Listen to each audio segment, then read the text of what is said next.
الاوراش اللي مهمه. وايضا غادي نعطيو للسيد وزير العدل الكلمه باش يهضر لنا على التطورات ديال الملف ديال الحسيمه. حنا قضيه الحسيمه راه دائما حاضره عندنا، ما عمرنا ولكن ايضا حتى عدد من المناطق ديال المغرب الاخرى حتى هي بطبيعه الحال الحكومه كتبع الملف التنموي، ومشاو وزراء الى عين المكان وقفوا على المشاريع والتطور ديالها.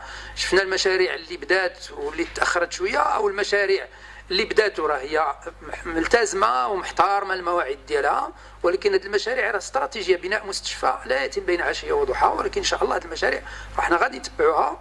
وحث السيدات والساده الوزراء اللي عندهم مشاريع في الاسكان، في الصحه، في تجهيز الطرق، في غيرها، في الفلاحه، في الصيد البحري الى اخره، في عين المكان يتبعوها بفعاليه، لان احنا بغينا نستجبوا هذه المطالب، ولكن نستجبوا لها بطريقه معقوله وايضا سريعه على حسب القدره والامكان. فهناك اذا تفاعل ايجابي مع مطالب المواطنين حيثما كانوا في مناطق المغرب، وخصوصا اليوم في منطقه الحسيمه.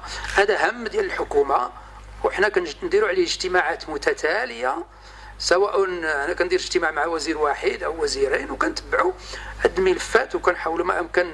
ولكن في نفس الوقت لا بد ان نؤكد على ضروره حمايه الممتلكات العامه والخاصه، على ضروره حمايه الامن العام، على ضروره تعزيز الامن والاستقرار ديال بلادنا. هذا ايضا واحد الموضوع اخر اللي ضروري ومهم، لان الامن والاستقرار غادي يستفيدوا منه جميع المواطنين.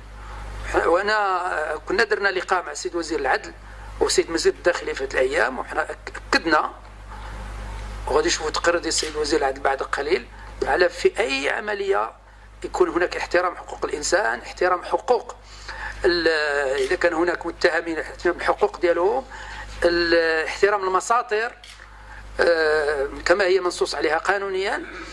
وبغيت نحيي هنا جميع المتدخلين، جميع الناس اللي خدموا في هذا الملف، ولكن اريد بطبيعه الحال نحيي الجميع، ولكن نشير الى ان ملف حقوق الانسان اعطينا اهميه. وبغيت نحيي المجلس الوطني لحقوق الانسان واللجنه الجهويه بالذات، لانها كانت حاضره في جميع المراحل وحاولت ما امكن تحرص باش تكون عندها جميع المعلومات في هذا الملف. ونطمئن المواطنين لان هذه المسائل كنحاول ما امكن نتبعوها بالطريقه الملائمه.